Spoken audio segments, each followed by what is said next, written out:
Yo, yo. What's up? What is really good, people? It's your boy Brandon Brave on Downs, host of that show called Sports Plus Life. How's everybody doing? All right. This is regular old Sports Plus Life, episode 367. Which really is probably like 500 if you count the lives, the talking issues, the quickies. Yeah, it's a lot. But how's everybody doing today on this Tuesday? Smoothie. I'm drinking a smoothie. I made it kind of thick too. It's good though. But today is Tuesday, October the 7th, 2000 of the 25.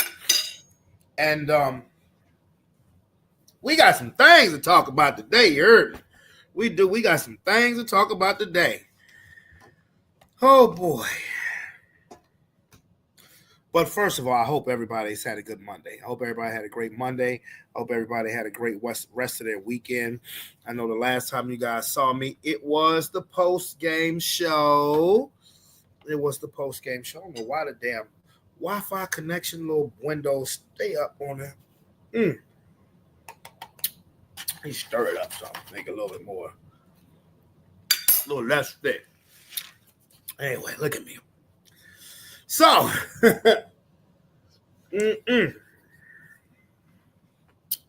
so what is we going to talk about today? I'm going to let y'all know.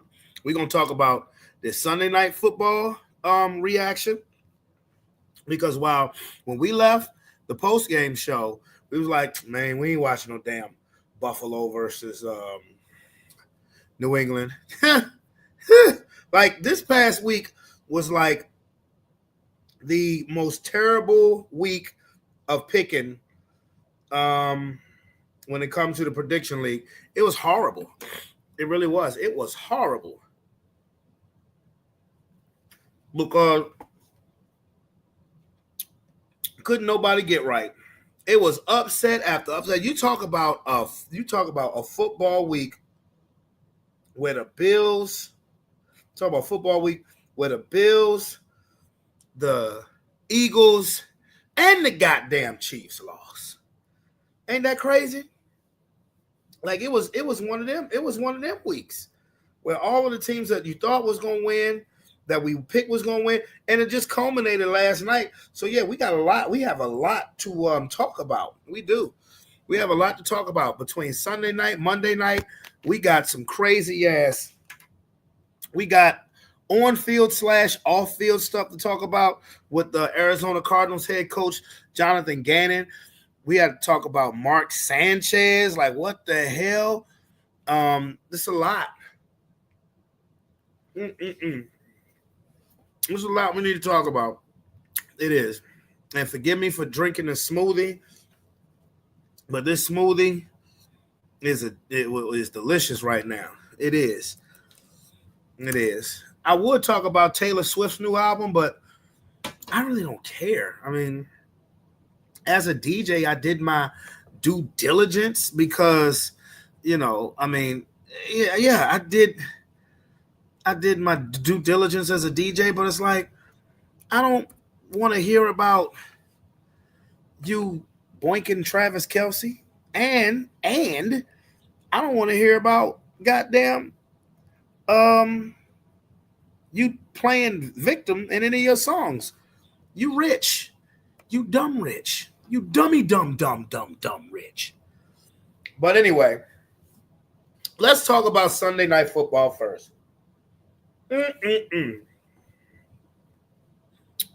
Sunday night football.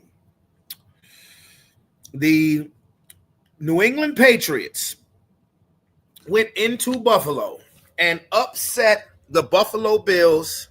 They beat them 26-23. Ryan Clark made a funny comment on ESPN because not only is that being seen as Drake May's coming out party, Stephon Diggs came back to Buffalo and played like he had a problem with Buffalo. And Ryan Clark said on ESPN that if he's Cardi B, then the Buffalo Bills was Nicki Minaj. Because he, and I'm like, that's a good one there. That's a real good one there. Mm-hmm. Yes, Lord. So, the New England Patriots, no real expectations. First year coach for the Patriots, Mike Vrabel. You know, he's experienced. You know, he coached for Tennessee for quite some time. Was always in the playoff conversation. Even went to an AFC Championship game in 2019. So Mike Vrabel is a respected head coach. He's a former Patriot, won 3 Super Bowls. He won 3 Super Bowls in the cheating era, though. I ain't gonna hold you, because people may not pay attention to that, but that shit matters to me. That they won in the cheating era. What up, low mom? What up, boy?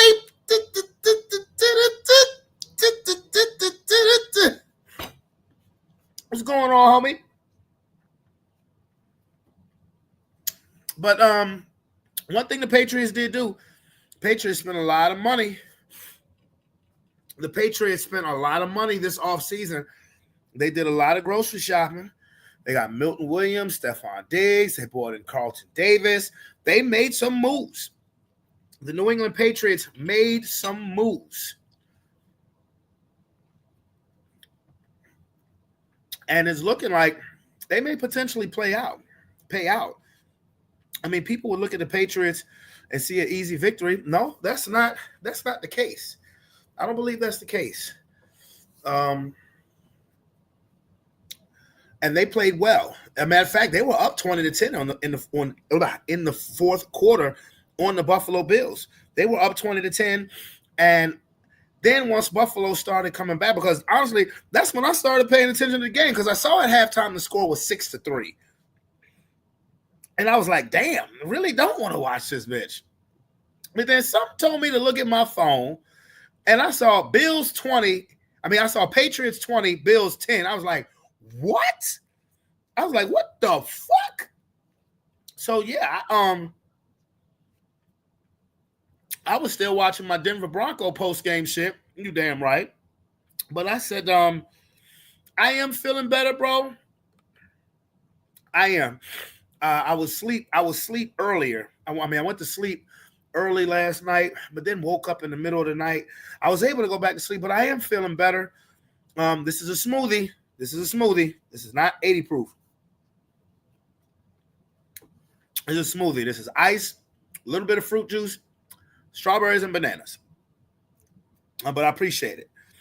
But yeah, so when I went to that game, so I'm like, it's 20-10. I'm like, oh, now I'm watching. So Buffalo about to make their motherfucking comeback. And they came back and tied the game. And then the Patriots kicker. And Drake May was just making plays. Like that last drive when he was falling and threw the ball to Stephon Diggs, that was great. And they made the plays, and it's like, okay, the kicker makes the kick, and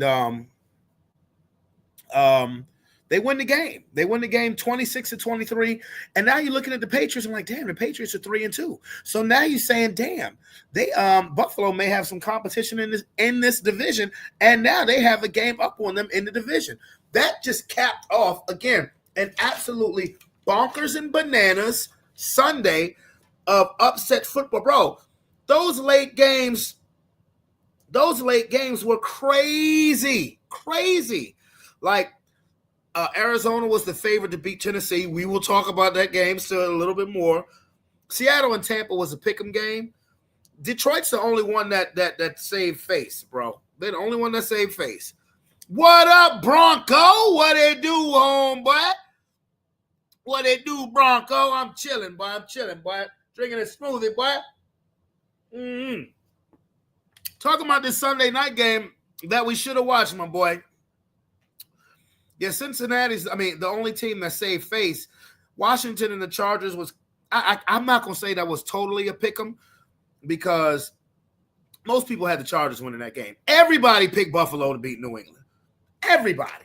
So when New England goes on the road and beats Buffalo in Buffalo, Stephon Diggs going off, having 146 yards, 10 catches, reminding niggas that he's still Stephon Diggs, nigga, and what y'all gonna do about it, my nigga? And like I said, Ryan Clark said, if he is Ryan Clark said, if he's Cardi B, then the Buffalo Bills must be Nicki Minaj. Yeah, he's studying. What you got? Studying this test? No, man, go ahead and study, man. I know you're trying to get that A+, bro. No, you're trying to get that class A+, man. Nah, go ahead. You got it. Mm-hmm. I mean, you don't have to go to another video. Go ahead, keep your boy on the screen. You know what I'm saying? So you can listen to what we talking about. Keep your boy on the screen. But yeah. No, I know what you're trying to do, my boy. So that's big because New England, I think the biggest advantage that Drake May is going to have, is something that a lot of particularly young quarterbacks don't have an advantage. Matter of fact, quarterbacks in general, they don't have this. A lot of quarterbacks don't have this advantage anymore unless your head coach is the main play caller. Josh McDaniels is back in New England as the offensive coordinator. This time under, of course, Mike Vrabel instead of Bill Belichick. And there is word that Bill Belichick may get fired from North Carolina because they are horrible. but Josh McDaniels, and trust me and believe me, I don't care how great New England's offense gets. Josh McDaniels is probably not going to try to be a head coach anymore. He falls into that category of every coordinator is not coach material. Okay? Every quarterback is not coach material. He said, stop it, Drake May still say, hey, bring your ass on here, bro. No, come on in here and say it in person and stop putting it on YouTube messages, nigga. Come on. Because that's that Dolphins hate right now. Drake May balled in the second half of that game, bro. Drake May balled. Okay. Hey, I'll be here when you get here, bro. Drake May balled in the second half of that game. He's going to have that advantage because Josh McDaniels ain't going nowhere to be no head coach no more. I promise you that. It failed in Denver. Lord knows I know. It failed in Denver. It failed with the Raiders. He's not a head coach, but he's a hell of a coordinator. He can be in charge of a unit. See, that's where people get it messed up. Just because you can coach doesn't mean that you can be in charge of a unit. I guarantee you there's some very good position coaches. See, come on in here, bro. Come on in here. Because I'm going to serve you, my boy, 200 plus games and no TDs and not yeah. You know what's a good game to me? Winning in Buffalo. The Dolphins played a good game in Buffalo. Did you win? No. So you didn't play good enough. Winning. Drake May played a winning football game in Buffalo. I see that shade, bro. It's getting dark in this bitch. I see the shade room cut. We waiting for you over here. Waiting for you, my boy. Come on. Because everything that the Patriots are right now, the Dolphins are not. I promise you that. Okay? I promise you that. The Patriots are heading north while the Dolphins are headed to hell. Okay? I'm just saying. So come on. Hurry up. Feed the baby. Come on over here. Come on. You got a reserve spot in the jungle. Come on, brother. Come on, my brother. But Josh McDaniels and Drake May better get used to Josh McDaniels. And again, that is something that a lot of young quarterbacks do not have the advantage of. Think about Jalen Hurts. There's a new offensive coordinator every year. Jalen Hurts has a new offensive coordinator every year. Caleb Williams, in 18 months, had 3 head coaches and 3 offensive coordinators. In 18 months. Think about it.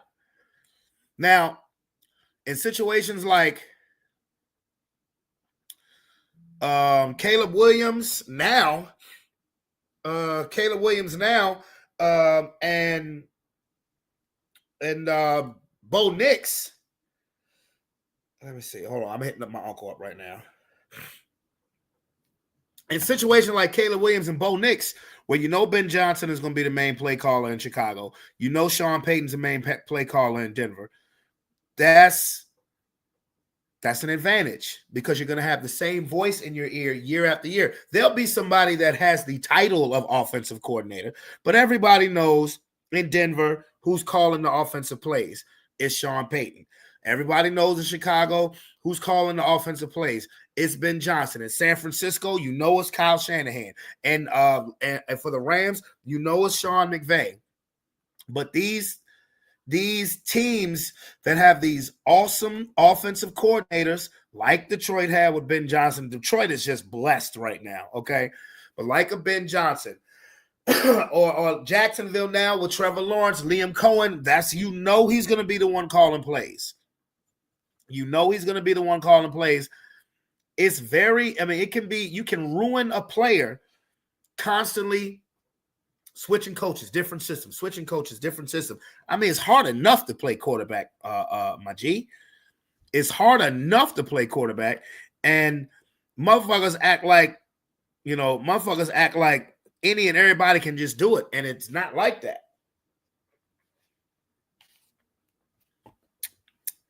That's good. So, shout out to the New England Patriots, because now 2 teams in the AFC. Nope, I take that back. Let me go to Monday Night Football before, because I was going to say 2 teams in the AFC. I'm going to say 3. Matter of fact, that's a good segue. 3 teams in the AFC. Let it be known this week of football that they are on the come up, and it ain't a damn thing you can do about it. One of the teams I'm still shaky on. 2 of them, they going to be here. The 2 that's going to be here is my Denver Broncos. Yay. We ain't going nowhere. As long as we can continue to close games, we ain't going nowhere. The New England Patriots, Vrabel is a solid foundation coach. Hey there, gorgeous. Drake May is Mike Vrabel is a solid foundation coach. They're not going anywhere. And the Jacksonville Jaguars may have thrown their hat in the ring.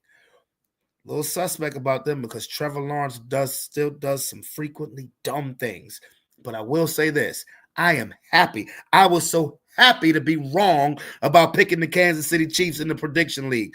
Me, like mostly everybody else, was like Patrick Mahomes, primetime, Jacksonville, Trevor Lawrence, shaky, even though Jacksonville was 3-1, because I said last week, Jacksonville was 3-1 in spite of Trevor Lawrence. Last night, they became 4-1 by defeating the Kansas City Chiefs 31-28 on Monday Night Football, in large part because of Trevor Lawrence. Now, Trevor Lawrence is also the reason why they damn near lost, but he was also the reason why they won the game. And Devin Lloyd, that linebacker is special. That was a special play, that 99-yard pick 6 on Patrick Mahomes. Jacksonville is an uber ultra talented team. This is why I say this, because the Kansas City Chiefs offense looked great last night. The Kansas City Chiefs offense looked fantastic last night. The Jacksonville Jaguars at times looked sloppy, looked undisciplined, looked unprepared. Matter of fact, Trevor Lawrence looked all of those things at times. And they still won against the Kansas City Chiefs. The fucking Chiefs. Jacksonville was able to get away with all that shit, overcome a 14-0 deficit, and they still won. If Jacksonville had played a clean game, they'd have beat the shit out the Chiefs. If Trevor Lawrence isn't getting the ball slapped out of his hand at the goal line, I mean, that last drive was the most reckless, undisciplined, ass backwards shit that worked that I can remember seeing. I mean, come on, let's think about this. And I'm not saying this to throw salt on the Jaguars, because I believe if they play a clean football game, they will be a problem.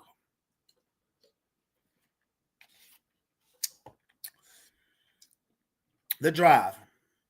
You start off by running around trying to make a play. You burn up a lot of time to get sacked. Then you also you run in a hurry up offense and you run a delay a game.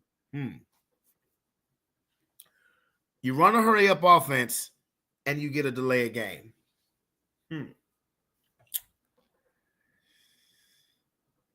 Then you throw an interception, but that was pass interference. I won't say you got bailed out because there was pass interference clear. No question there. Then on the touchdown play, you trip and fall twice. You fall, you try to get up, you fall again, then you get up and score a miraculous touchdown run. But in between that, Trevor Lawrence throws two absolute dimes, two absolute darts. So it's like the roller coaster with Trevor Lawrence is real. That's why I'm like, can I trust Jacksonville? Because make no mistake, at this point right now, I can't say that I can put them ahead of the Colts, even though they are tied for first place with the Colts, because the Colts they appear to be buttoned up right now. The Colts, Daniel Jones is not making foolish plays. He's not being New York Giants Daniel Jones. He's just not doing that. And Jonathan Taylor is right now the best running back in football. So far this season, Jonathan Taylor is the best running back in football. But I will say this, and I mean this. The Jaguars are better. They're a more talented team. By far. The Jacksonville Jaguars are a more talented team than the Indianapolis Colts. By far. It's not, I'm not going to say it ain't close, but by far. Because the Jaguars have a legitimate, bona fide number one wide receiver. I've always viewed Michael Pittman as a number two, but he is the number one, whatever. Brian Thomas is a star in the making.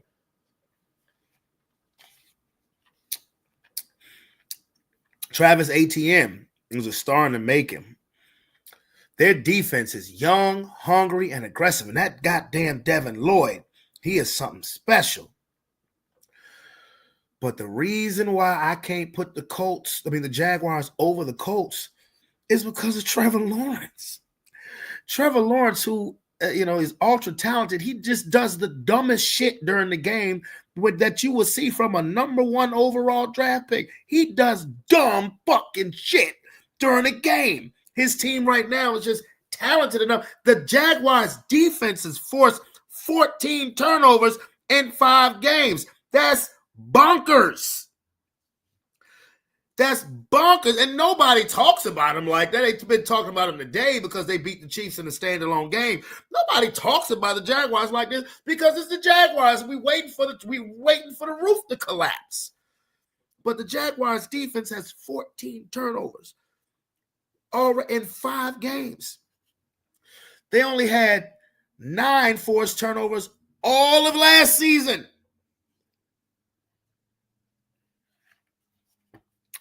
They have matched their win total from all of last year in 5 games. Subsequently, the Kansas City Chiefs have exceeded their loss total already this season in 5 games. Way to go, Chiefs. Keep up the good work, you fuckers. But nobody talks about Jacksonville because you're waiting for the roof to collapse. And why? Why? Because Trevor Lawrence does dumb shit during a football game. Like last week against the 49ers, when you're trying to run the clock out, this motherfucker slides out of bounds and then looks at the referee like he did something wrong. Like early in the game last night, he gonna run past the line of scrimmage, and he gonna fucking throw a forward pass. But you clearly past the line of scrimmage. Nothing like, What is wrong with you? But I mean, they're 4-1. And Trevor Lawrence and those two throws in back-to-back plays to Brian Thomas and Niami Brown were two of the prettiest throws I've seen. Especially that one to Brian Thomas. That gave me Super Bowl Eli Manning vibes with that throw. Like, that's nuts. And I have not seen the Colts be reckless like that.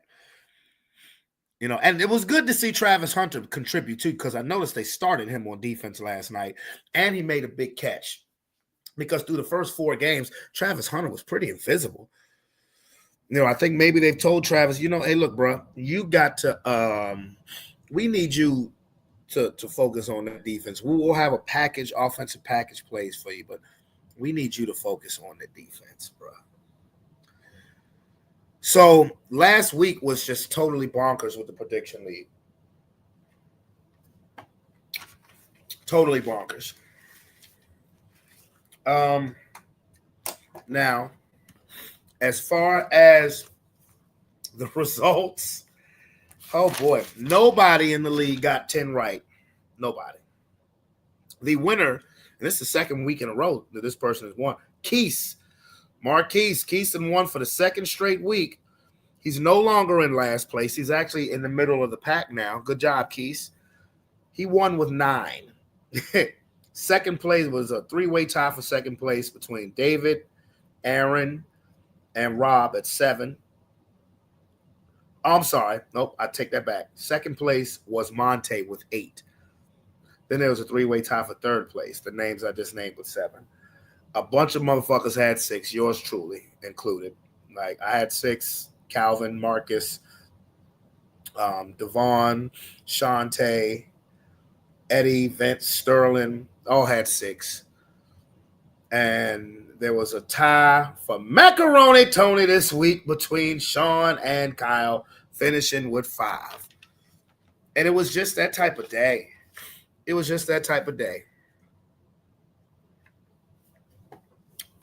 Now, if Aaron comes on here, we'll definitely get back to some football talk.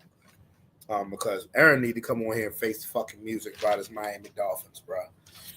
He really does. Instead of criticizing the Patriots who won, he need to bring his ass on here and face the music that his team fucking sucks right now. But there's another situation that we talked about on the post-game show. That was Arizona Cardinals head coach Jonathan Gannon. Now, really, we didn't talk about Jonathan Gannon. We talked about, what's that fucker's name that fumbled the damn ball? We talked about the running back from the Cardinals who had a 72-yard run that, in all likelihood, ices the game for the Cardinals. Amari DiMarcado. Yeah. Amari DiMarcado. He's 72-yard run, but for whatever reason does what people do, what dumb people do, and that is drop the ball voluntarily before you cross the end zone goal line. I don't understand why players continue to do this. I don't get it. And we were talking about this. So let's take a look at what was seen. Check out the exchange here. Here we go. JT on the sidelines. The head coach writes at DiMarcado's face, has some words for him. Clearly not happy. Maybe he's trying to motivate him. That ain't the angle I need. But clearly you can see he hit that nigga. He punched that nigga. And you know what? He fucking deserved it. I ain't bullshitting. He deserved it. Check out the exchange here with JT on the sidelines. The head coach writes at DiMarcado's face, has some words for him. Clearly not happy. Before he leaves, watch it. Wow! Hit that nigga. Hey, look. And you know, in today's I gotta be political I gotta be politically correct type of bullshit. You cannot do that. You cannot do that. You cannot do that. You can't hit a player. Yaddy fucking and yaddy. Bruh, let me tell you something.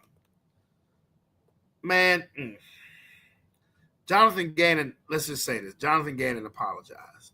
He apologized.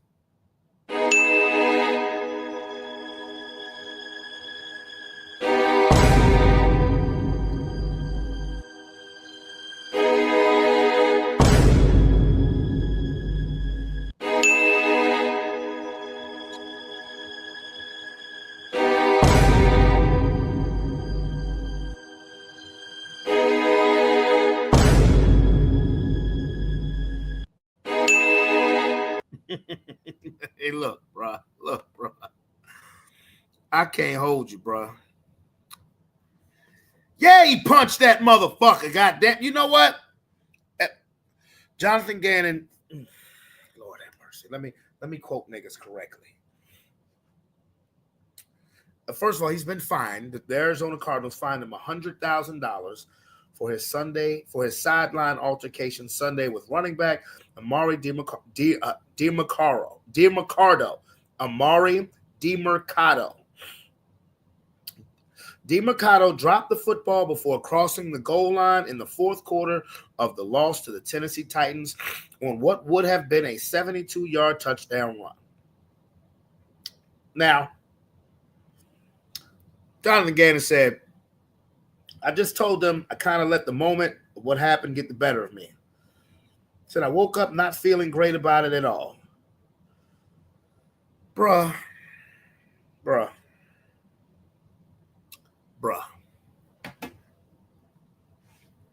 He deserved that shit. I'm sorry. I'm sorry. I am so sick and tired of people always having to be politically fucking correct. Players cost coaches their jobs. Players cost other coaches their jobs. And quite frankly, there is over 17 seasons worth of film of players doing that same exact dumb shit. For whatever reason, showboating, whatever, I don't give a mother loving friggity frack. But before you cross the goal line, you're trying to be such a goddamn show off that you're dropping the ball before you cross the goal line. And the first time I saw it, the first time I remember it happening was 2008 Monday Night Football, Eagles versus Cowboys. Deshaun Jackson did it, and it was so like the referees hadn't seen anything like that, so they didn't know what the fuck to do. So what they did was they awarded the Eagles the ball. The Eagles still had the ball, but it was on the Cowboys 1 yard line. But what happens now is if you drop the ball and somebody clearly recovers it, it's the fumble, and whoever recovers it, whatever team recovers it, has the ball. Or if you drop the ball and it heads out the back of the end zone, that's a safety, and the other team, that's a touchback, and the other team gets the ball. Like the dude Richardson from the Colts did last week. There is too much film of this undisciplined bullshit that continues to happen in the NFL. And why players continue to do it is beyond me. So if I'm Jonathan Gannon, this is what I would have said in the press conference. I apologize for nothing. Okay, let me walk that back. I apologize that I let the moment get the best of me, but I'm not apologizing for my actions because me and my coaching staff coach our players to be more disciplined and to be better than that. Players cost coaches their jobs. Players cost teammates their job. Reaching out, getting the ball knocked out of your hand when you're reaching for the goal line, if you're draped with defenders, is something totally different than you running scot-free and just voluntarily dropping the ball because you're showing off before you cross the end zone. I will not tolerate it. I will not tolerate it from anybody on this team. Matter of fact, the next person who does that, you're either best case scenario. The best case scenario is you'll be benched for 2 games. Because the worst case scenario is you are now going to be seeking employment from another football team. I don't give a fuck. Because if I'm about to get fired, I'm going to go out with a bang. I will elevate practice squad niggas to take these other players' positions who don't want to be disciplined and simply cross the goal line, score the points. If you're at the middle or the back of the end zone and you drop the ball, so what? So be it. But if you want to try to be a slick motherfucker and drop the ball while you're trying to cross the goal line voluntarily, you got to get the fuck out of here. You got to get the fuck out of here. Now, I ain't sitting here saying that coaches should put hands on players. And I'm still playing the role of the head coach. I'm not saying that coaches should put hands on players, and I will not repeat that action. No. But if you don't set some kind of consequence, some kind type of repercussion for those foolish, selfish, and dumb actions, then it will keep going. 17 years of film of players voluntarily dropping the ball before you cross the goal line, and y'all mad at me because I laid hands on this stupid motherfucker? He's lucky. That is the perfect press conference response. I'm just saying that's the response I would give. That's what I'd have told the motherfuckers. That's what I'd have told the motherfuckers. He lucky we didn't get to throwing hands, because that's dog. Players cost coaches their jobs. Players cost other players their jobs. They definitely can. And what makes me laugh, the fact is that nobody even decided to peep this out. Look at it. I'm going to show you something. I'm just going to pause it for a second. Peep this out. You realize you see number 70 right there, right? Mm-hmm. He could either be consoling him or saying, "Nah, nigga, you ain't going nowhere." One of the two. Because if it came out that this offensive lineman was holding him for the coach, I'd be like, and so. Nah, it ain't gonna be all that. He was probably consoling him, because that's usually what happens on fumbles, minus Derrick Henry. You know, people, they kind of come. Derrick Henry didn't voluntarily drop the ball. I mean, yeah, but his fumbling doesn't make any sense. You're a freight train that can't hold the ball. No, I get that, but But what I'm saying is, he doesn't voluntarily. If Derrick Henry is running the ball and nobody's near him in the end zone, he's not going to drop the ball before he gets across the goal line. I'm kind of grouping this into all fumbles. Like, I don't necessarily look at this as like. No, all fumbles ain't created equal, especially when you voluntarily do it. That's just dumb. All fumbles ain't like when Trevor Lawrence got the ball slapped out of his hand last night when he crossed the goal line. He was reaching because he was trying to avoid defenders to get a touchdown. It was a quarterback sneak play where he reached over. He tried to do the old Drew Brees, and the ball got knocked out of his hands. Okay, you 6'6", you should be able to barrel your big ass in there. But whatever. This motherfucker, when nobody was around him, and he dropped the ball voluntarily. And you mad because niggas ain't, you mad because the coach, man, I am sick of this politically correct bullshit. No, he punched him. Yes, he did. Yes. But see, I think it was more of a nudge. I wouldn't call it a punch. Oh no, he punched him. You didn't see that? It was more of a nudge, like he nudged him first, then he punched the fuck out of him. He probably needed it.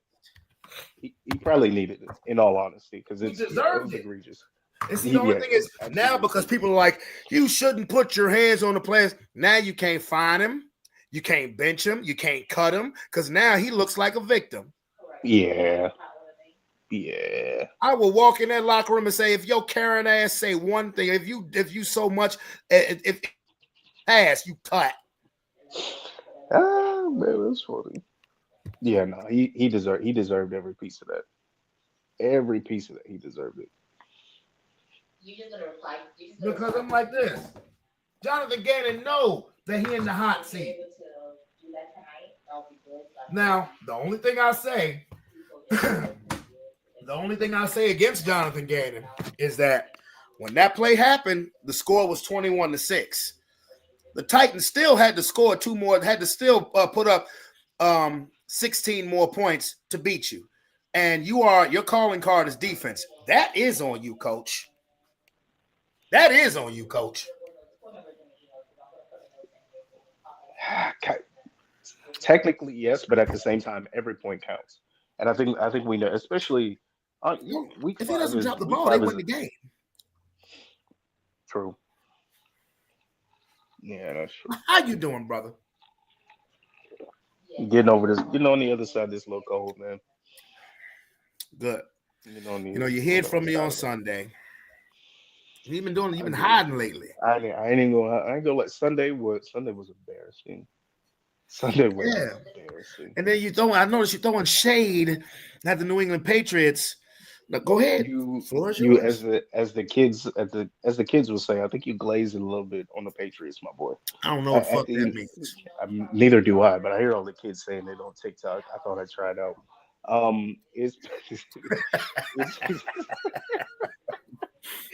nah. I think you're riding them a little too hard.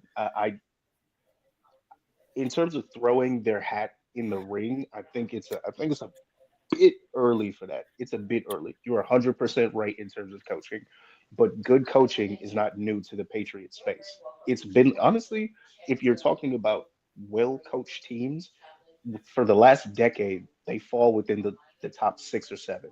I don't think that's super. Yeah, I don't think that's. Come on Decade. now, the last decade. You mean 2 decades? If point proven. You see what I'm saying? Like it's one of those things where good coaching. But when we're talking about a player like Drake May, and this is no shade to him because at the end of the day, as a quarterback, like you mentioned, it's not easy and you have to put your team in position. But 200 plus yards and 0 touchdowns, get out of my face. Get out of my face. Get out of my face. This young man has potential, and yes, with good coaching, he can go somewhere. But let's also call out the fact that Patriots are doing well in probably one of the worst divisions in the league right now. The division sucks. It's really bad. You got what? Us 1-4. I haven't checked, but I think the Jets are what 1-4 as well. No, they're 0-5. They're 0-5 now. Excuse me. Oh, yeah. They're 0-5. I'm sorry. Who did they just play? The Jets just played the Cowboys. Yeah, there we go. 0-5 Jets, 1-4 Dolphins. This puts the Pats at what, 2-3? So wait a minute. Wait. No, go ahead. Continue. Continue. It's like yeah, like it's not Continue. like I'm about to they not light your ass up. Continue. they not killing it in this space. We all suck, right? And here's what really highlighted this because and I'd like to know because I don't know how many people in the prediction league actually chose the Bills to lose this Everybody. game. Everybody chose no to lose. Nobody. Nobody, right? The reason we're talking about them right now is because they beat a team that should right now be 5-0. That's why we're talking about them. That does not mean they're throwing their hat in the ring. It just means they had a good game. If this was a non-divisional game, sure, right? We might be able to talk about something. But these are two teams that see each other on a regular basis. And if it's coming down to good coaching, then it makes perfect sense. But when we're talking about actual effort from the front, from the side that actually matters, which is offense, 200 plus yards with 0 touchdowns is not something to go home and brag about. That is not going to get you no lifeline coochie. It's not. Cut it out. I like that. Go home, young man. Go home. Like you're not going to go to no club and be like, "Hey, show I put up 256 today. How many touchdowns?" Well, that's not really important. Get out of my face. And again, they are doing better than some of the crappiest teams in not just the division, but all of football right now. So I appreciate you throwing them a little slack. It's not gonna slide. It's just not. Are you done? Go Finish? for it. Go for it. Do you hear yourself? Clearly. You are a highly intelligent African American male. You are highly intelligent. You are. I admire you so much because you are so intelligent. You are very smart. I turn to you for a lot of technological and money advice and things like that. And I'm the big brother, and I turn to you. Mhm. Do you know how fucking dumb you just sounded right then? You know how Unpack that stupid you sounded right then? Unpack that for me. Hey, first of all, Club Coochie, that was funny. That was good. That was a good one. That was good. I mean, you win a I game. just That's got where you 200. go. I just got 256 yards, girl. What's up? How many touchdowns did you throw? First of all, if you in the club and you walk up to a chick and you say, "I'm the quarterback for an NFL team," oh, Coochie's probably coming your way, win, lose, or draw. Second of all, did you win? Did you win? No, I didn't go for any touchdowns, but goddamn it, I won. Who needs to go for I won is crazy. No, wait a minute. Hold on. Before you get put on punishment. Yeah, I'm sorry. Who needs to throw for touchdown passes when the Buffalo Bills can't stop the run? You don't have to force feed touchdown passes. You think Stephon Diggs? You think Stephon Diggs is happier that they won, or mad because he didn't get a touchdown pass, even though he had 10 catches for 146 yards? So to make sure I'm understanding you correctly, who cares about throwing touchdowns when our defense is better? No. I'm not saying who cares about throwing touchdowns when you're winning. Nobody, you said it yourself. I said it for you. None of us picked the Patriots to win because we didn't believe that the Patriots would win. But they went into Buffalo, the last undefeated team, in a standalone game in their house, a team that is right now the odds on was the favorite to go to the Super Bowl with the reigning league MVP, and you went there, you forced turnovers, you won. Who gives a fuck if he threw touchdown passes? He was 18. He was 18 for 19 in the second half. He put on a show. Tua couldn't do it. He did what Kirk Cousins always does. This isn't special. Kirk Cousins doesn't always win. Kirk Cousins doesn't always win. But Kirk Cousins is gonna pull out at least a touchdown. I'm glad you went to a dark background because you're being shady as fuck right now. Nah, bro. Listen, and seriously, it's no shade because I actually like Drake May as a player. I think he's got a depth, especially with the Patriots. I think he's got a future here. So I don't want it to come across as like I just hate these niggas because they're Patriots. You do.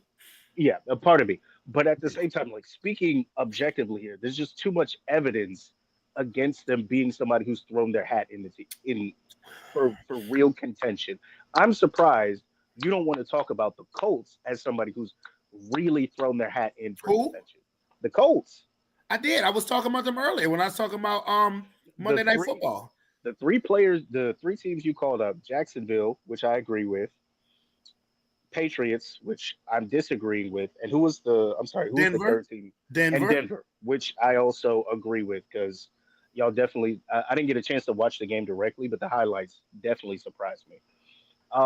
Yeah, I would just switch the Patriots out with the Colts.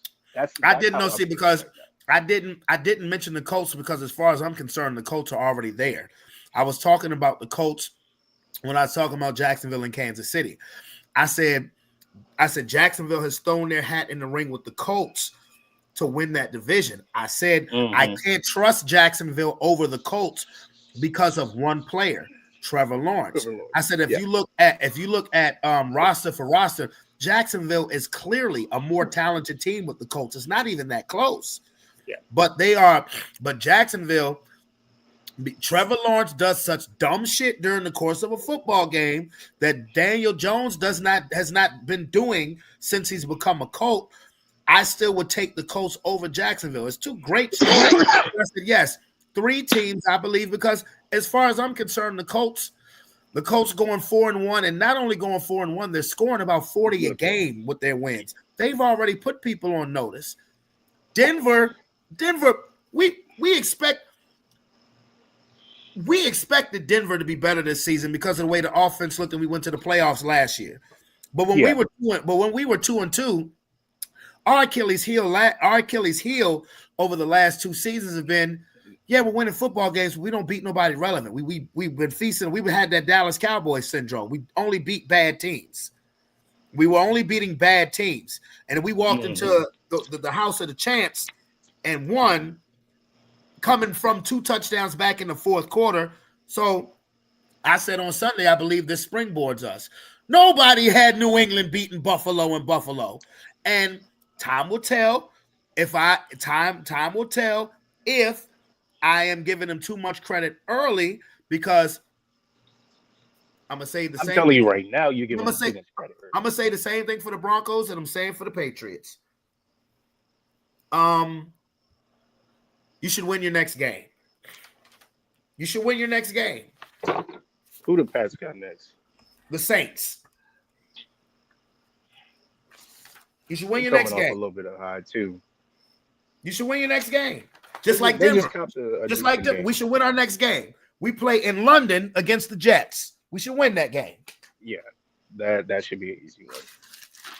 Oh, nothing's a cakewalk. This is NFL, baby. It's the Jets. I mean, don't get me wrong. I think Week 5 has showed us, kind of like we were saying in chat, we don't know nothing. We don't know shit. It's what they always say. It's any given Sunday. Exactly. It's any given Sunday. I take no team for granted. I take no team for granted. And if the Patriots are moving in the right direction, if they're moving in the correct direction, then they should not. They shouldn't just beat the Jets. They shouldn't just beat the Jets. I mean, they shouldn't just beat the Saints. They should win their next 3 games, which is the Saints, the Titans, and Cleveland. If the Patriots are headed in the right direction, so time will tell. And if they lose 2 out of those 3 games, you can come on here and say, "I told you," and I'll say, "You're right." I'm not even gonna say I told you. It's almost like saying I knew the sun was gonna rise the next morning. It's a natural effect of what's happening. I get it. It's the shock of a David and Goliath type of game. We get it, right? And it's fair. They earned that dub, right? It wasn't no funny business. They earned that dub for sure. But I don't want to give them too much credit because, again, this is Week 5, and Week 1 through 4 they weren't impressive. So, but you don't have to be impressive to be 500. You don't have to be impressive to have a winning record. I mean, hell, the Eagles. Everybody was saying how unimpressive the Eagles were, and they were 4-0 until last Sunday. Yeah, everybody's sub-5 is in the AFC at least is who we would expect to be sub-5, right? Cincinnati, Houston, who just put a crazy ass whooping out on the Ravens. Actually, I take that back. Kansas City sub-5 is crazy work. Las Vegas, Baltimore also sub-5 is crazy work. Us, crazy. Yeah, they look like the worst team in football. Definitely the worst defense. Yeah, definitely the worst defense. It's time for new coaching. It's time for new coaching. That's my stance. I think they've gotten, at least when it comes to Baltimore, they've got enough talent. I don't think that's the problem. I do think Lamar Jackson needs better help on the front line, and I don't want to say new receivers because the receivers he has are solid. He's got, honestly, to me, the second best running back in the entire league. So it is what it is there. But yeah, the outside of those 2 teams, everybody else sub-5 makes sense. Well, I can't give up on the Ravens yet because I believe the Ravens are going to lose this Sunday to the Rams. They'll be 1-5 heading into their bye week. But I believe once Lamar Jackson comes back after their bye week, their next 6 games are very winnable. But that defense, you see, they just signed C.J. Gardner-Johnson. I did see that. And the Browns traded Joe Burrow to the Bengals. I meant to mention that. Joe Burrow or Joe Flacco? No, I said the Browns trade. I said Joe Burrow. I meant to say Flacco. The Browns traded Joe Flacco to the Bengals. Okay, I was tripping for a second. I was like, dang, they got serious with it. Yeah, the Browns traded Flacco to the Bengals. I don't know why I was under the impression that Burrow was only going to be gone for a couple games. Is he out for the season? Probably at least till late December. And that really depends. Like if the Bengals are nowhere, then he probably is out for the season. Yeah, that's probably right. And I mean, no disrespect to Joe, but if they bring in Joe Flacco, then yeah, they don't expect to see him coming back. Well, they're bringing Joe Flacco in because Browning has just been horrible. I mean, think about it. If you're Joe Burrow, if you're Joe Flacco, I just went from Cleveland's receivers to Jamar Chase and T. Higgins and Mike Gesicki. I'll take that. Yeah, but I'm thinking at the broader side of it. Where you go? You win the next 8 games. Who, the Bengals? Yeah. Let's See, say hypothetically, the AFC is so. 8 games. Well, the AFC is the AFC. Well, the Bengals are 2-3 now. The AFC is so nuts. It's like I believe that you could be 9-8 and make the playoffs.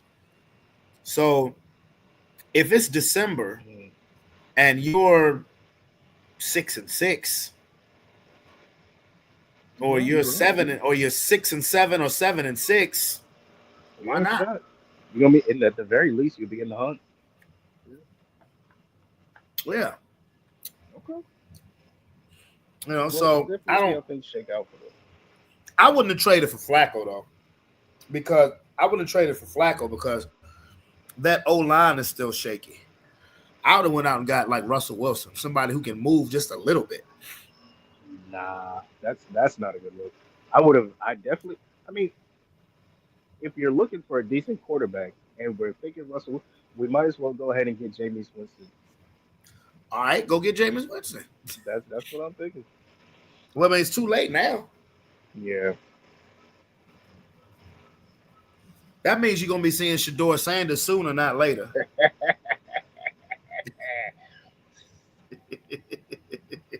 You peep the plan. Huh? I say you peep the plan because if my man don't play next season, he out the league. Oh, he gonna be playing by the end of the season. Even though Dylan Gabriel didn't look bad. He didn't look bad Sunday. Yeah. No, he didn't turn the ball over, so I guess that counts for something, right? I guess. It's weird. At this point, they're just looking to leverage quarterbacks for the upcoming draft because it don't make sense.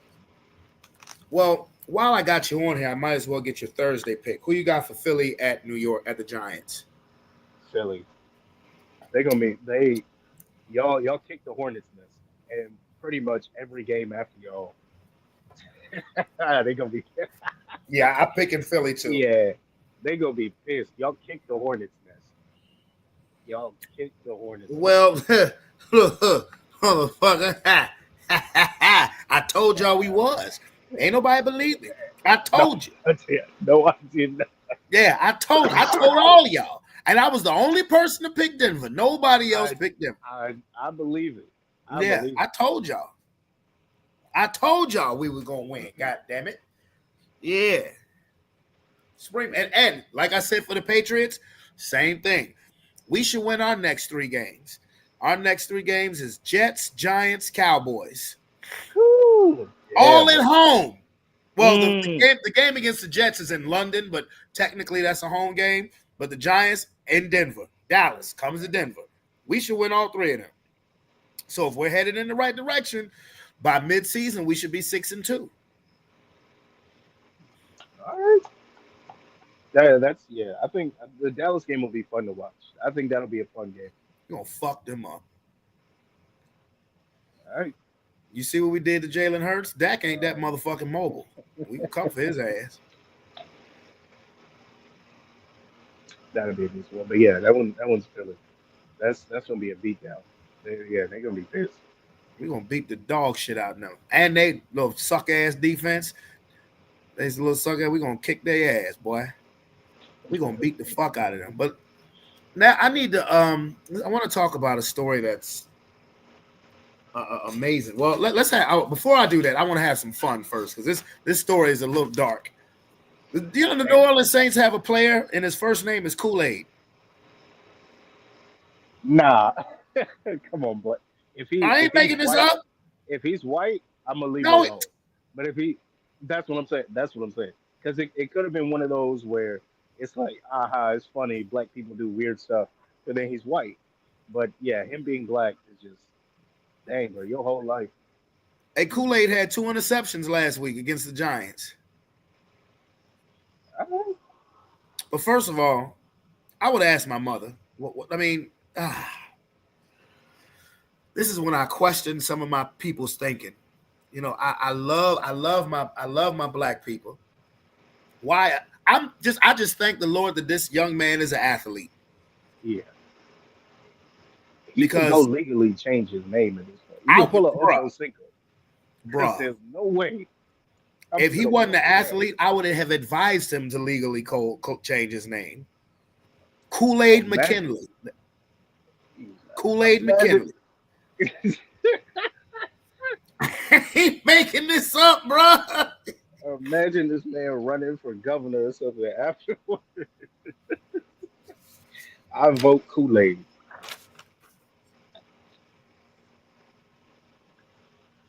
That's wild.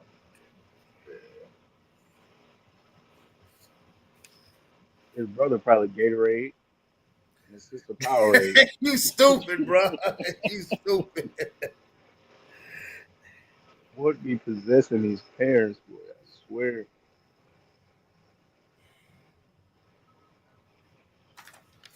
Oh boy, man. Oh boy. But yeah. Kool-Aid McKinley, that's his name. Yeah, I'm gonna pull this motherfucker up. Kool-Aid McKinstry. Okay. Kool-Aid McKinstry. Yeah. Well, I'm not making this up. Whoa, what the hell? Hold up. I'm not making this up, bro. Yeah, and that's his government name, man. That is his government name, bro. Like I would have forever issues with my mother.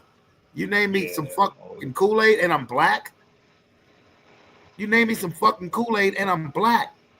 No, like, you hated me before I was born. That's what. No, you gave me no choice. What's up, my boy? You gave me no choice in life.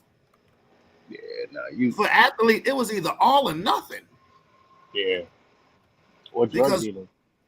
Or because that's the first thing. That's the first thing you're gonna think about. Look, it's illegal to streets. That's his government name. They ain't even try to spell it different. They really put in the how that work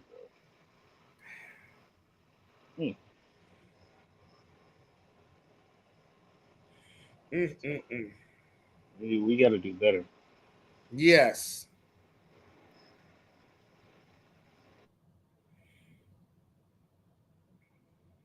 Yes, absolutely.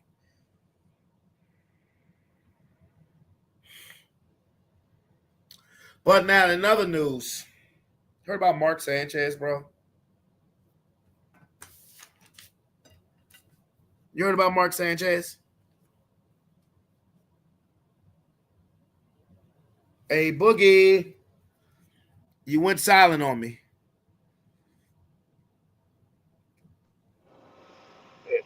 You said you had a story? Yeah. Have you heard about Mark Sanchez? I saw the headline for the article, but I didn't get deep into it. Essentially, if I read it correctly, he assaulted somebody in the alley, put the person in the hospital. Yeah, the initial story came out that Mark Sanchez had been stabbed. Oh, that he had been stabbed. Now, Adam Schefter had tweeted that Mark Sanchez had been stabbed in a robbery attempt. Right? So everybody's pouring out their condolences to Mark Sanchez. Mm-hmm. Then it comes out a few hours later that Mark Sanchez is going to be arrested for a misdemeanor, public intoxication, unlawful entry into a vehicle, and assault. Now it's being moved up to a felony because apparently what happened is he He attacked a 69-year-old man who was working. He was an 18-wheeler driver. 69-year-old man, because he wanted him to move his truck out the way. Now, apparently this man goes and picks up used cooking oil. I ain't judging. However you make a living, you're 69 years old. All right? Mm-hmm. You working. So apparently Sanchez was inebriated out his fucking mind. Out of his mind.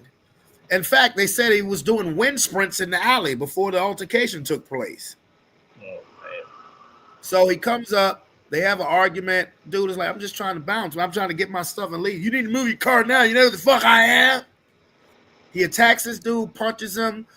Dude pepper sprayed him. Okay. So he said he stopped for a minute, wiped the pepper spray out his eyes, and then attacked him even more. And dude thought it was a life or death situation, and he stabbed him. Like Mark Sanchez, hit him in the face like he cut a hole in his cheek that went all the way to his tongue. I'm let you hear some details. Yeah, remember, Mark ain't no little dude. He's a he ain't no little dude. Ain't no little dude. He ain't no little dude. Check this out. NFL quarterback and current Fox Sports analyst Mark Sanchez facing a battery charge after a stabbing incident in downtown Indianapolis. Based on what we have so far, for one, I want to just say I'm glad Mark is okay. But obviously, I think alcohol plays a huge part in this situation. The Mark Sanchez situation is by far one of the craziest stories I think I've ever heard in quite some time. I mean, what if I told you that one of the NFL's most recognizable media personalities went from being a victim of a stabbing to facing potential jail time and career destruction in less than 24 hours? And what if I told you that the surveillance footage would completely flip the script on a story that initially had the entire sports world sending prayers and well wishes? And what if I told you all of this happened because of a dispute over cooking oil? I mean, this is one of the weirdest and wildest stories I think I've covered on this channel. So real quick before we get to the content, this video is probably going to get demonetized, primarily because of its graphic nature. So if you get triggered really easily, this is your opportunity to click off of the video. And if you could take a moment to leave a like to boost this video in the algorithm as a result of it getting demonetized, that would mean the world to me. And to help us with the actual monetization aspect of it, this video is sponsored. We had a generational week on Prize Picks, turning $385 into $1,070 through a combo of my picks on Instagram and our Discord server with Fantasy Aces, hell which no, is the you're not. link in the description Slick down son below. of a And so bitch. many of you guys have been letting me know in NFL history had done right before. Pretty good at it. He brought insider knowledge, he could break down plays, and he had that natural charisma that works on TV. Sanchez had really built himself See? a nice post-playing life. He's married to actress Perry Matfield, who you might recognize from shows like Shameless, and they just welcomed twin daughters in March of this year. He's got a son named Daniel from a previous relationship who is actually a groomsman and ring bearer at their 2023 wedding in Mexico. The reason I'm bringing this up is Mark Sanchez's life, despite not really having the career he wanted to, is pretty freaking sweet. The butt fumble was just an embarrassing moment that was in the rearview mirror at this point, and Sanchez had successfully reinvented himself until last weekend.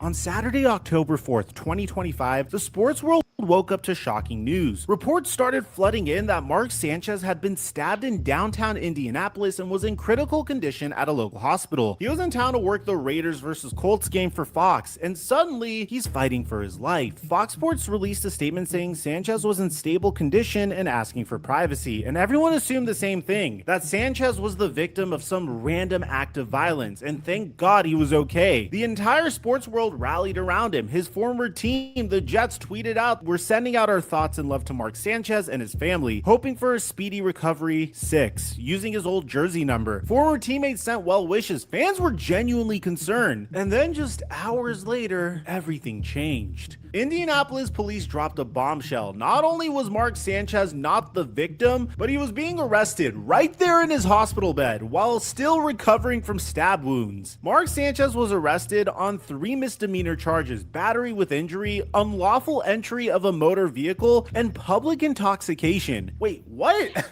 How do you go from being a stabbing victim to being arrested for battery? And this is where the story gets absolutely wild. And honestly, this is where you need to stick with me because the details that came out are so crazy. I mean, you can't even make this up. Here's what really went down that night. And remember, we now have video surveillance from that night, plus 2 witness accounts that paint a very vivid picture of what happened. So it's about 12:30 a.m. on Saturday, October 4th. A 69-year-old truck driver is just doing his job. He works for a company that exchanges commercial fryer oil, and he's in an alley between the Westin Hotel and the Indianapolis Marriott downtown, collecting used cooking oil from the hotels. Just a normal night at work for this guy. Then out of nowhere, surveillance footage shows Mark Sanchez jogging into the alley and approaching the old man's box truck. According to the probable cause affidavit, Sanchez appeared to be intoxicated, smelled of alcohol, and was slurring his speech. The truck driver said that Sanchez started telling him that he couldn't park there, that he'd spoken to a manager about it and the truck needed to move. The driver, who didn't even recognize who Sanchez was, tried to explain he was just doing his job, but Sanchez wasn't having it. This is where things escalate. Court documents reveal that Sanchez actually climbed into the cab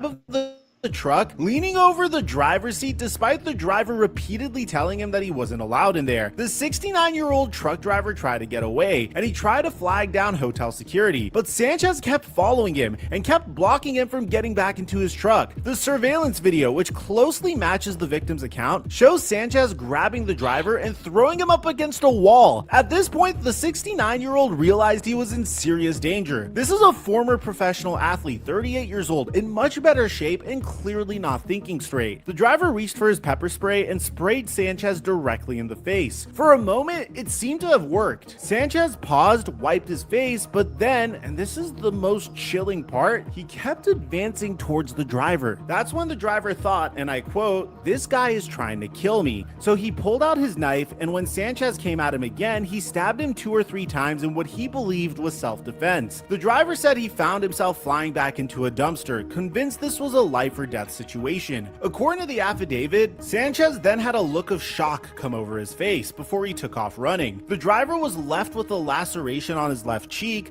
that went completely through and hit his tongue. Meanwhile, Sanchez, bleeding from multiple stab wounds to his upper torso, would eventually be found by police near Law Miller's Pub and Eatery. And this is where it gets crazy. When police interviewed Sanchez at the hospital, he told them he could barely remember anything. He said all he could remember was grabbing for a window and that he didn't know who stabbed him or where it happened. But here's the problem for Sanchez. There were multiple surveillance cameras, and there was even a witness who saw the whole thing go down. Someone sitting in a nearby car who reported seeing 2 men recording each other with cell phones before the fight began. The Marion County prosecutor Ryan Mears released a statement that perfectly captures how absurd the situation is. He said, quote, "This incident should have never happened. What began as a disagreement between a 38-year-old former professional athlete and a 69-year-old man should not have escalated into violence or left anyone seriously injured." But here's a wild footnote to this story. When news first broke that there was a stabbing in Indianapolis, Indiana's Governor Mike Braun and Lieutenant Governor Micah Beckwith immediately jumped on social media to blame the lack of public safety in Indianapolis, with Beckwith claiming the city was sliding into lawlessness. But once it came out that Sanchez was actually the aggressor and had attacked a 69-year-old man just trying to do his job, both politicians quickly deleted their tweets. Prosecutor Mears called them out, tweeting that the governor had attempted to exploit senseless violence for political gain without knowing any facts. Aren't politicians hilarious? So where does Mark Sanchez stand legally? Well, he's been formally charged with 3 misdemeanors: battery resulting in injury, public intoxication, and unlawful entry of a motor vehicle. His initial hearing is scheduled for Tuesday, October 8th at 8:30 a.m., and his bond has been set at just $300. But we had a huge update to the situation, and this is where things get even worse for Mark Sanchez, and this just broke, so pay attention. On Monday, Marion County prosecutor Ryan Mears held a press conference and announced that the charges against Sanchez were being upgraded. He's now facing a level 5 felony battery charge for causing serious bodily injury in addition to those 3 misdemeanors. Let me repeat that. This is no longer just a misdemeanor case. Mark Sanchez is now facing a felony, and we're not talking about some minor felony here. A level 5 felony battery battery charge in Indiana can carry a 1 to 6 year prison sentence and a $10,000 fine. That's real prison time that we're talking about. So you might be wondering what happened. Why did they upgrade the charges? Well, after reviewing everything, prosecutors realized just how seriously injured that 69-year-old truck driver was. The prosecutor said that the allegations involve a 38-year-old man becoming involved in an altercation with a 69-year-old man who sustained significant and very serious injuries over a parking dispute. When asked to rate his pain on a scale of 1 to 10, the victim said it reached a 10. Remember, this man had a laceration that went completely through his cheek and hit his tongue. And Indianapolis Police Chief Christopher Bailey didn't mince words at the press conference when he said, I don't care who you are. I don't care what you do for a living. I don't care where you live. If you come into our city, commit violence, we will use all the tools at our disposal to hold you accountable. That's a pretty clear message that Mark Sanchez's celebrity status isn't going to help. Well, sir. That man, that's tough. But definitely condolences to what's his face's family, not what's his face, to Mark's family, because I know they got to be going through it. And I don't know what Buddy was on, because even if you drunk, like pepper spray still gonna put you down. So he had to be. He might have been on some other stuff at the same time. Yeah, he might have been on some of that white girl, Christina Aguilera. That jail time stuff, that's probably not gonna happen. I don't think he's going to jail, but I believe he lost a job. I believe he's gonna get fired from Fox. He's probably already fired. We just don't know it yet. He about to find out how much his wife really loved him. They just had twin girls, but think about this, bro. Think about this, particularly with Fox, with going through all the stuff that they went through this year with the Joy Taylor, Emmanuel Acho, Skip Bayless lawsuit, all of that shit. So he out of there. But what I think is going to happen is, for one, Mr. 69-year-old, who I don't blame him. He lucky. The Mark Sanchez lucky that man they have a gun. Yeah. Otherwise, he may have been up out of here. Yeah. 69-year-old man will get broke off with a nice piece of change. Oh yeah. At least 4 M's. Yeah. He gonna get broke off with a nice piece of change. Mark Sanchez is probably gonna he's definitely gonna have to pay that fine. He's definitely gonna be on probation. Any jail time will probably get suspended. He'll be put on probation. He'll probably have to do like a year's worth of alcohol AA meeting shit. Mm-hmm. And again, like I said, his commentating days at Fox, at least for the time period, is gonna be over with, which was really not. I mean, unless that's his passion, commentating live, football games. Because we're in an era now where who the fuck needs a job at a mainstream network? I mean, because he can get on a podcast. He can start his own podcast, or a podcast company could call him. Hell, go to It Is What It Is. Call Cameron and Mace when all of this shit clears. Come over here to Sports Plus Life. Come over here and commentate at Sports Plus Life. We got you. Hey man, hey, that's what I'm saying. That's like my nigga, man. That's what I'm talking about. Hey, Mark Sanchez, I promise I only talk about the butt fumble once an episode if you come on over here with us. No, I'm just joking. I mean, you come on over here to Sports Plus Life. We'd love to have you. You'd be on the post-game show. But all jokes aside, I think Cameron and Mace, the Is What It Is podcast ain't gonna reach out to him once this shit is cleared up. If they can resurrect OJ's reputation, you easy work for them. You just got to come on there, say a couple of cuss words, make it look like you fuck with the culture. You'll be fine. Exactly. But that was stupid, bruh. Yeah, that was dumb. Oh, and other reports came out too. One that wasn't on that podcast. I also watched Marcellus Wiley, but it was reports where people were saying, this doesn't surprise me that this happened to Mark Sanchez. There are a lot of fatherless African Americans in downtown Indianapolis. Yeah, that part. Yeah. Good old ignorance. Gotta love it. Yeah. I mean, we be getting blamed for shit that we don't have nothing to do with, bro. That's exactly what I was about to say. Like, what did we get pulled into this? Yep. But No, all that's right, bro. That's my bedtime. I'm about to make a sandwich and call it a day. Oh yeah, I'm making me a little something now because I didn't eat no dinner when I got in because I had to get some stuff straight with Roman. Everything is all right. I just had to Roman got he got Cash App stuff now. And I had to make sure all that stuff was straight. Well, you know, I'm just Publix is taking forever to get him to start. They hired him a month ago. Oh, And I'm just waiting no for hours on him yet. Huh?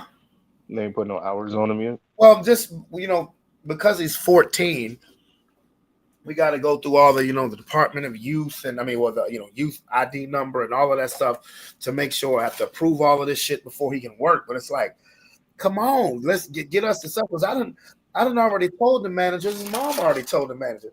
Yeah, he can work. God damn it. Yes, you have our permission. He can work. Let's get it. Yeah, let's get that young man paid. Yeah. Like I got him a Venmo and a Cash App, but he ready. All right, good for him, man. I'm excited to hear about his first day at work. He ain't excited, but he will be once you get that check. That's why I keep telling him. I say, you may not like this now, son, but when you start getting paid and you have your own money, and when we go somewhere and you be looking at me and I'll be like, nope, you can pull out your card and be like, I'm gonna buy it. And what I'm gonna say? I'm gonna just be like, all right, can't do nothing about it. Go ahead. Exactly. But I did tell Roman. I said, I don't care if you buy a Nintendo Switch 2 or not. If them grades start falling, I'm gonna snatch that shit. I just want you to know that. Right on it. Hey, you buy whatever you want, but if it's in my house, it falls underneath my jurisdiction. Hello, and he'll love it. He will. I mean, like I said, he'll love getting paid. And Publix pay you every week. You can't go wrong with that. I've heard Publix is a decent place to work at, so I mean, but